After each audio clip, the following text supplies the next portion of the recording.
ಇನ್ನು ಕೊರೋನಾ ರೂಪಾಂತರದಿಂದಾಗಿ ಕ್ಷಣ ಕ್ಷಣಕ್ಕೂ ಕೂಡ ಹೆಚ್ಚಾಗ್ತಿದೆ ಟೆನ್ಷನ್. ಇದರ ಜೊತೆಗೆ ಶಾಲೆ ಆರಂಭದ ವಿಚಾರವಾಗಿ ಕೂಡ ಈಗ ಗೊಂದಲ ಮುಂದುವರಿಯುತ್ತೆ. ಶೈಕ್ಷಣಿಕ ವ್ಯವಸ್ಥೆಯನ್ನೇನಾದ್ರೂ ಬುಡಮೇಲು ಮಾಡುತ್ತಾ ರೂಪಾಂತರ?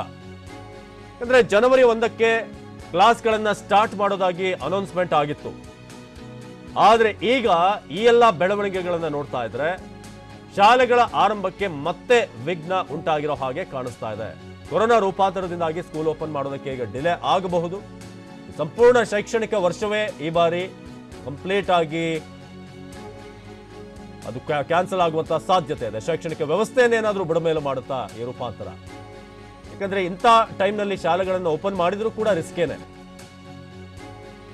ಇನ್ನು ಜನವರಿ 1ರಿಂದ ರಾಜ್ಯದಲ್ಲಿ ಶಾಲೆ ಆರಂಭ ವಿಚಾರ ಏನಿತ್ತು, ಈಗ ಈ ಬೆಳವಣಿಗೆಯಿಂದ ಈ ರೂಪಾಂತರದ ವಿಚಾರ ಏನಿದೆ ಅದು ಆತಂಕವನ್ನ ಹೆಚ್ಚು ಮಾಡ್ತಾ ಇದೆ. ಇಂಥ ಟೈಮ್ನಲ್ಲಿ ಒಂದು ಶಾಲೆಯನ್ನು ಆರಂಭ ಮಾಡಿದ್ರೆ ಏನಾಗ್ಬೋದು ಅಂತ. ಇನ್ನು ಪೋಷಕರು ಈಗ ಎಷ್ಟು ಧೈರ್ಯ ಮಾಡ್ತಾರೆ ತಮ್ಮ ಮಕ್ಕಳನ್ನ ಶಾಲೆ ಕಳಿಸೋದಕ್ಕೆ, ಜೊತೆಗೆ ಶಿಕ್ಷಕರು ಕೂಡ ಈ ಟೈಮ್ನಲ್ಲಿ ಬಂದು ಪಾಠ ಮಾಡೋದಕ್ಕೆ ಒಂದಷ್ಟು ಮೈಂಡ್ ಫ್ರೀ ಆಗಿರ್ಬೇಕಾಗುತ್ತೆ. ಪಾಠ ಮಾಡೋದು ಜೊತೆಗೆ ಪಾಠವನ್ನು ಅರ್ಥ ಮಾಡ್ಕೊಳ್ಳುವಂತ ಪ್ರೋಸೆಸ್ ಏನಿದೆ ಅದು ಇಂಥ ಗೊಂದಲಕಾರಿ ವಾತಾವರಣದಲ್ಲಿ ಸಾಧ್ಯ ಇಲ್ಲ. ಇನ್ನು ವರದಿ ನೀಡಿದ ಬಳಿಕ ಸಿಎಂ ಬಿಎಸ್ವೈ ಜೊತೆ ಚರ್ಚೆ ಮಾಡಿ ತೀರ್ಮಾನ ಕೈಗೊಳ್ಳಲಾಗುತ್ತೆ ಈ ಶಾಲೆ ಓಪನ್ ಬಗ್ಗೆ. ಇದು ಬೆಂಗಳೂರಿನಲ್ಲಿ ಆರೋಗ್ಯ ಸಚಿವ ಸುಧಾಕರ್ ಅವರು ಹೇಳಿದಂತ ಮಾತು.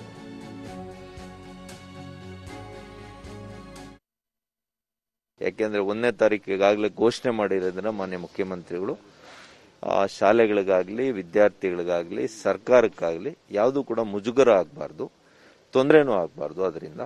ಹಾಗಾಗಿ ಆದಷ್ಟು ಕೂಡ ಇವತ್ತು ಎಲ್ಲ ವಿಷಯಗಳನ್ನ ಕೂಡ ಪರಮಾಲೋಕಿಸಿ ನಮಗೆ ಅಂತಿಮವಾಗಿ ವರದಿಯನ್ನ ನೀಡಬೇಕು ಅಂತ ಹೇಳಿ.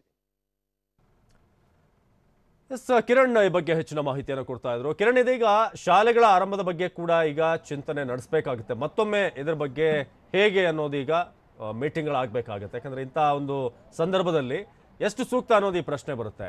ಸೊ ಇದರ ಬಗ್ಗೆ ಸರ್ಕಾರ ಏನು ನಿರ್ಧಾರವನ್ನ ಕೈಗೊಳ್ಳಬಹುದು? ಜೊತೆಗೆ ಲಾಕ್ಡೌನ್ ವಿಚಾರವಾಗಿ ಕೂಡ ಹೇಳ್ತಾ ಇದ್ರು, ಲಾಕ್ಡೌನ್ ಯಾವುದೇ ಪ್ರಶ್ನೆ ಇಲ್ಲ ಸದ್ಯಕ್ಕಿಲ್ಲ ಅಂತ. ಮೇ ಬಿ ಮುಂದಿನ ಹಂತದಲ್ಲಿ ಲಾಕ್ಡೌನ್ ಒಂದು ಚರ್ಚೆ ಬಂದರೂ ಕೂಡ ಬರ್ಬೋದು. ಕಿರಣ್,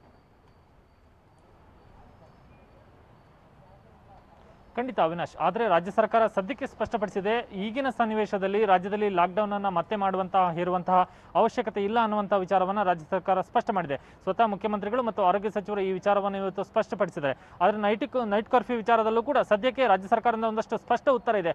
ಸದ್ಯದ ಸನ್ನಿವೇಶಕ್ಕೆ ನೈಟ್ ಕರ್ಫ್ಯೂ ಇಲ್ಲ ಅನ್ನುವಂಥ ಎರಡು ಆತಂಕವನ್ನು ಸದ್ಯಕ್ಕೆ ರಾಜ್ಯ ಸರ್ಕಾರ ದೂರ ಮಾಡಿದೆ. ಆದರೆ ಇದೇ ಅಂತಿಮ ಅಲ್ಲ. ಭವಿಷ್ಯದಲ್ಲಿ ಅಂದರೆ ಮುಂದಿನ ಕೆಲವು ದಿನಗಳಲ್ಲಿ ಪರಿಸ್ಥಿತಿ ಇನ್ನಷ್ಟು ಬಿಗಡಾಯಿಸಿದ್ರೆ ನೈಟ್ ಕರ್ಫ್ಯೂ ಹೇರಲೇಬೇಕಾದಂತಹ ಅವಶ್ಯಕತೆ ಏನಾದರೂ ಸೃಷ್ಟಿಯಾದರೆ ಆಗ ರಾಜ್ಯ ಸರ್ಕಾರ ಮತ್ತೆ ತನ್ನ ನಿರ್ಧಾರವನ್ನ ಮರುಪರಿಶೀಲನೆ ಮಾಡಬಹುದು, ನೈಟ್ ಕರ್ಫ್ಯೂ ಹೇರಬಹುದು. ಆದರೆ ಈಗಿನ ಸನ್ನಿವೇಶಕ್ಕೆ ನೈಟ್ ಕರ್ಫ್ಯೂ ಇಲ್ಲ ಅನ್ನುವಂಥದ್ದನ್ನ ಸರ್ಕಾರ ಸ್ಪಷ್ಟಪಡಿಸಿದೆ. ಇನ್ನು ಶಾಲೆಗಳ ಆರಂಭದ ವಿಚಾರದಲ್ಲಿ ರಾಜ್ಯ ಸರ್ಕಾರ ಕಳೆದ ವಾರ ಸಭೆಯನ್ನು ನಡೆಸಿದಂತಹ ಸಂದರ್ಭದಲ್ಲಿ ಜನವರಿ 1ರಿಂದ 2 ತರಗತಿಗಳನ್ನ SSLC ಮತ್ತು ದ್ವಿತೀಯ PUC ತರಗತಿಗಳನ್ನ ಆರಂಭ ಮಾಡುವಂತಹ ವಿಚಾರ ಮತ್ತು ವಿದ್ಯಾಗಮ ತರಗತಿಗಳನ್ನ ಪರಿಷ್ಕೃತ ರೂಪದಲ್ಲಿ ಆರಂಭ ಮಾಡುವಂತಹ ವಿಚಾರದಲ್ಲಿ ನಿರ್ಧಾರವನ್ನು ತೆಗೆದುಕೊಂಡಿತು. ಆದರೆ ಆ ಸಂದರ್ಭದಲ್ಲಿ ಆ ನಿರ್ಧಾರವನ್ನು ತೆಗೆದುಕೊಳ್ಳುವಂತಹ ಸಂದರ್ಭಕ್ಕೆ ಕೊರೋನಾ ರೂಪಾಂತರದ ವಿಚಾರ ಇಷ್ಟು ಗಂಭೀರ ಸ್ವರೂಪವನ್ನು ಪಡೆದುಕೊಂಡಿರಲಿಲ್ಲ. ಕೇಂದ್ರ ಸರ್ಕಾರದಿಂದ ಕೂಡ ರಾಜ್ಯಗಳಿಗೆ ಯಾವುದೇ ರೀತಿಯಂತಹ ಮುನ್ನೆಚ್ಚರಿಕಾ ಸೂಚನೆಗಳು ಕೂಡ ಬಂದಿರಲಿಲ್ಲ. ಆದರೆ ನಿನ್ನೆಯಿಂದೀಚೆಗೆ ಕೇಂದ್ರ ಸರ್ಕಾರದಿಂದ ಸೂಚನೆಗಳು ಬಂದಿರುವಂತಹ ಕಾರಣಕ್ಕಾಗಿ ರಾಜ್ಯ ಸರ್ಕಾರ ಕೂಡ ಈಗ ತನ್ನ ನಿರ್ಧಾರವನ್ನು ಮರುಪರಿಶೀಲನೆ ಮಾಡಬೇಕಾದಂತಹ ಸನ್ನಿವೇಶ ಎದುರಾಗಿದೆ. ಆ ಕಾರಣಕ್ಕಾಗಿ ಕೋವಿಡ್ ತಾಂತ್ರಿಕ ಸಲಹಾ ಸಮಿತಿಗೆ ಜನವರಿ 1ರಿಂದ ಶಾಲೆಗಳನ್ನ ಆರಂಭ ಮಾಡಬೇಕೇ ಬೇಡವೇ ಅನ್ನುವಂತಹ ಅಂತಿಮ ವರದಿಯನ್ನ ಕೊಡಿ ಅನ್ನುವಂತಹ ಸೂಚನೆಯನ್ನ ರಾಜ್ಯ ಸರ್ಕಾರ ಕೊಟ್ಟಿದೆ. ಹಾಗಾಗಿ ಬಹುತೇಕ ಇವತ್ತು ಸಂಜೆ ವೇಳೆಗೆ ಕೋವಿಡ್ ತಾಂತ್ರಿಕ ಸಲಹಾ ಸಮಿತಿ ರಾಜ್ಯ ಸರ್ಕಾರಕ್ಕೆ ತನ್ನ ವರದಿಯನ್ನು ಸಲ್ಲಿಕೆ ಮಾಡಲಿದೆ. ಅಂದ್ರೆ ಜನವರಿ 1ರಿಂದ ಈಗಾಗಲೇ ಮಾಡಿರುವಂತಹ ತೀರ್ಮಾನದಂತೆ ಶಾಲೆಗಳನ್ನು ಆರಂಭಿಸಬೇಕು ಅಥವಾ ಆರಂಭಿಸದೇ ಇದ್ರೆ ಕೊರೋನಾ ರೂಪಾಂತರದ ಕಾರಣದಿಂದಾಗಿ ಮತ್ತೆ ಆ ನಿರ್ಧಾರವನ್ನ ಮರುಪರಿಶೀಲನೆ ಮಾಡುವಂತದ್ದು ಸೂಕ್ತ ಅನ್ನುವಂತಹ ನಿಟ್ಟಿನಲ್ಲೂ ಕೂಡ ವರದಿಯನ್ನು ಸಲ್ಲಿಕೆ ಮಾಡಲಿದೆ. ಹೀಗಾಗಿ ಆ ವರದಿ ಸಲ್ಲಿಕೆಯಾದ ಬಳಿಕ ರಾಜ್ಯ ಸರ್ಕಾರ ಅಂತಿಮವಾದಂತಹ ತೀರ್ಮಾನವನ್ನು ತೆಗೆದುಕೊಳ್ಳುತ್ತೆ. ಈಗಾಗಲೇ ತೀರ್ಮಾನವನ್ನು ತೆಗೆದುಕೊಂಡಿದ್ರು ಕೂಡ ಕೊರೋನಾ ರೂಪಾಂತರ ಕಾರಣದಿಂದಾಗಿ ತನ್ನ ನಿರ್ಧಾರವನ್ನ ರಾಜ್ಯ ಸರ್ಕಾರ ಮರುಪರಿಶೀಲನೆಯನ್ನು ಕೂಡ ಮಾಡಬಹುದು. ಹಾಗಾಗಿ ಇವತ್ತು ಸಂಜೆ ವೇಳೆಗೆ ಕೋವಿಡ್ ತಾಂತ್ರಿಕ ಸಲಹಾ ಸಮಿತಿ ಕೊಡುವಂತಹ ವರದಿಯನ್ನು ಆಧರಿಸಿ ಮತ್ತೊಮ್ಮೆ ರಾಜ್ಯ ಸರ್ಕಾರ ಅಂತಿಮ ನಿರ್ಧಾರವನ್ನು ತೆಗೆದುಕೊಳ್ಳುತ್ತೆ. ಹಾಗಾಗಿ ಈಗ ಸದ್ಯಕ್ಕೆ ಆಗಿರುವಂತಹ ತೀರ್ಮಾನ ಏನಿದೆ ಅದು ಬದಲಾವಣೆ ಆಗುವಂತಹ ಸಾಧ್ಯತೆಗಳು ಕೂಡ ಇದೆ. ಒಂದು ಹಂತದಲ್ಲಿ ಈ ಕೊರೋನಾ ರೂಪಾಂತರ ಶೈಕ್ಷಣಿಕ ವ್ಯವಸ್ಥೆಯನ್ನೇ ಒಂದಷ್ಟು ಬದಲಾವಣೆ ಮಾಡುವಂತ ಈ ಶೈಕ್ಷಣಿಕ ವ್ಯವಸ್ಥೆಯನ್ನು ಆರಂಭ ಮಾಡೋದಕ್ಕೆ ಸಾಧ್ಯವೇ ಆಗದಂತ ಒಂದು ಪರಿಸ್ಥಿತಿಯನ್ನು ನಿರ್ಮಾಣ ಮಾಡಿದ್ರೂ ಕೂಡ ಅಚ್ಚರಿ ಇಲ್ಲ. ಹಾಗಾಗಿ ರಾಜ್ಯ ಸರ್ಕಾರ ಈಗ ಕೋವಿಡ್ ತಾಂತ್ರಿಕ ಸಲಹಾ ಸಮಿತಿಯ ವರದಿಯನ್ನು ನೆಚ್ಚಿಕೊಂಡಿದೆ. ಇವತ್ತು ಸಂಜೆ ವೇಳೆಗೆ ಬಹುತೇಕ ಒಂದು ಶಾಲೆಗಳ ಆರಂಭದ ವಿಚಾರ ಅಂದ್ರೆ ಜನವರಿ 1ರಿಂದ ಶಾಲೆಗಳ ಆರಂಭದ ವಿಚಾರದ ಬಗ್ಗೆ ಒಂದು ಸ್ಪಷ್ಟ ಚಿತ್ರಣ ದೊರೆಯುವಂತ ಸಾಧ್ಯತೆಗಳಿದೆ. ಅವಿನಾಶ್, ಸರಿ ಕಿರಣ್, ಈಗ ಹೇಳಿ ಕೇಳಿ ಇಯರ್ ಎಂಡ್ ಕೂಡ ಬರ್ತಾ ಇರುವಂತದ್ದು, ಕ್ರಿಸ್ಮಸ್ ಹಬ್ಬ ಇದೆ, ಇಯರ್ ಎಂಡ್ ಬರ್ತಾ ಇದೆ. ಈ ಟೈಮ್ನಲ್ಲಿ ಜನ ಸೇರುವಂತದ್ದು ಎಷ್ಟೇ ಪ್ರಯತ್ನ ಪಟ್ಟರು ಕೂಡ ಕಷ್ಟ. ಇಂಥ ಟೈಮ್ನಲ್ಲಿ ಶಾಲೆ ಆರಂಭ ಮಾಡುವಂಥದ್ದೇನಿದೆ, ಜೊತೆಗೆ ಈ ಬ್ರಿಟನ್ನಿಂದ ಬಂದಂಥವ್ರು ಎಷ್ಟು ಮಂದಿ ನಿಜಕ್ಕೂ ಇವರ ಒಂದು ಹಿಡಿತಕ್ಕೆ ಸಿಕ್ಕಿದ್ದಾರೆ, ಇವರ ಕಂಟ್ರೋಲ್ನಲ್ಲಿದ್ದಾರೆ, ಎಷ್ಟು ಜನ ಮಿಕ್ಸಪ್ ಆಗಿ ಹೋಗಿರ್ತಾರೆ, ಜನರ ಮಧ್ಯೆ ಬೆರ್ತಿರ್ತಾರೆ ಅನ್ನೋದು ಕೂಡ ಒಂದು ಕ್ಲಾರಿಟಿ ಸಿಗೋದು ಕಷ್ಟ ಇದೆ. ಕಳೆದ ಬಾರಿ ಕೂಡ ನಾವು ನೋಡಿದ್ವಿ. ಈ ಎಕ್ಸಾಕ್ಟ್ ಟ್ರೇಸಿಂಗ್ ಆಗ್ತಾ ಇದೆಯಾ ಅಂತ ಅದನ್ನು ನೋಡಿದ ನಂತರ ಮೇ ಬಿ ಈ ಮುಂದೆ ಇದೇನಾದರೂ ಎಕ್ಸ್ಪ್ಯಾಂಡ್ ಆಗದೆ ಹೋದರೆ ಶಾಲೆಗಳನ್ನು ನಂತರ ಏನಾದರೂ ಡೇಟ್ ಅನೌನ್ಸ್ ಮಾಡ್ಬೋದಾ, ಜನವರಿ ಮಧ್ಯಭಾಗದಲ್ಲಿ ಅಥವಾ ಎಂಡ್ನಲ್ಲಿ, ಆ ರೀತಿಯಾಗಿ ಪರಿಸ್ಥಿತಿ ನೋಡಿಕೊಂಡು ಅಂತ?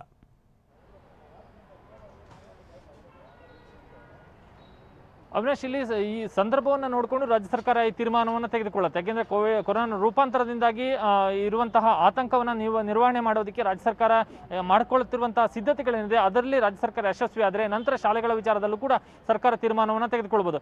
ಈಗಾಗಲೇ ರಾಜ್ಯ ಸರ್ಕಾರ ಹೇಳ್ಕೊಳ್ತಿರುವಂತಹ ಪ್ರಕಾರವಾಗಿ ಇಂಗ್ಲೆಂಡ್ನಿಂದ ಬಂದಿರುವಂತಹ ವಿಮಾನ ಪ್ರಯಾಣಿಕರು ಯಾರ್ಯಾರಿದ್ದಾರೆ ಅವರೆಲ್ಲರನ್ನೂ ಕೂಡ ನಾವು ಸಂಪರ್ಕದಲ್ಲಿ ಇದ್ದೇವೆ, ಅವರ ಕಾಂಟ್ಯಾಕ್ಟ್ಗಳನ್ನ ಪತ್ತೆ ಹಚ್ಚುವಂಥದ್ದು ಮತ್ತು ಅವರನ್ನ ಪರಿಶೀಲನೆ ಮಾಡಿ ಅವ್ರನ್ನ ಕ್ವಾರಂಟೈನ್ ಒಳಪಡಿಸುವಂತಹ ಪ್ರಕ್ರಿಯೆ ಎಲ್ಲವೂ ಕೂಡ ಆಗ್ತಾ ಇದೆ. ಎಲ್ಲೂ ಕೂಡ ರಾಜ್ಯ ಸರ್ಕಾರ ಹಿಂದೆ ಬಿದ್ದಿಲ್ಲ ಮತ್ತು ಯಾವುದೇ ವೈಫಲ್ಯ ಕೂಡ ಆಗಿಲ್ಲ ಅನ್ನುವಂಥ ಮಾತನ್ನು ಕೂಡ ಸರ್ಕಾರ ಹೇಳ್ಕೊಳ್ತಾ ಇದೆ. ಹೀಗಾಗಿ ಕೊರೋನಾ ರೂಪಾಂತರದ ಒಂದು ಭೀತಿ ಏನಿದೆ ಅದನ್ನು ನಿರ್ವಹಣೆ ಮಾಡುವಂತಹ ಸಂದರ್ಭದಲ್ಲಿ ಈ ವಿಚಾರದಲ್ಲಿ ನಾವು ಈಗ ಯಶಸ್ವಿಯಾಗಿದ್ದೇವೆ ಅನ್ನುವಂಥ ಮಾತನ್ನು ಕೂಡ ಸರ್ಕಾರ ಹೇಳ್ಕೊಳ್ತಾ ಇದೆ. ಹೀಗಾಗಿ ಶಾಲೆಗಳ ಆರಂಭದ ವಿಚಾರ ಏನಿದೆ ಆ ಒಂದು ವಿಚಾರದಲ್ಲಿ ಸರ್ಕಾರ ಅಂತಿಮ ತೀರ್ಮಾನವನ್ನು ತೆಗೆದುಕೊಳ್ಳುವಂಥದ್ದು ಕೋವಿಡ್ ತಾಂತ್ರಿಕ ಸಲಹಾ ಸಮಿತಿ ಕೊಡುವಂತಹ ವರದಿಯನ್ನು ಆಧರಿಸಿ.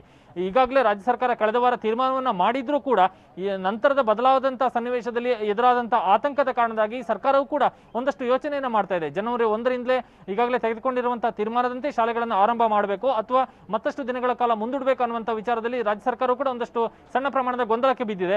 ಹಾಗಾಗಿ ರಾಜ್ಯ ಸರ್ಕಾರ ಕೋವಿಡ್ ತಾಂತ್ರಿಕ ಸಲಹಾ ಸಮಿತಿಯ ಮೊರೆ ಹೋಗಿ ನೀವೊಂದು ಅಂತಿಮವಾದಂತಹ ವರದಿಯನ್ನು ಕೊಡಿ ಅನ್ನುವಂಥ ಸೂಚನೆಯನ್ನು ಕೊಟ್ಟಿರುವಂಥದ್ದು. ಆ ಕಾರಣಕ್ಕಾಗಿ ಸರ್ಕಾರದ ಸೂಚನೆ ಹಿನ್ನೆಲೆಯಲ್ಲಿ ಇವತ್ತು ಸಂಜೆ ವೇಳೆಗೆ ಕೋವಿಡ್ ತಾಂತ್ರಿಕ ಸಲಹಾ ಸಮಿತಿ ಕೊಡುವಂತಹ ವರದಿಯನ್ನು ಆಧರಿಸಿ ಸರ್ಕಾರ ತೀರ್ಮಾನವನ್ನು ತೆಗೆದುಕೊಳ್ಳುತ್ತೆ.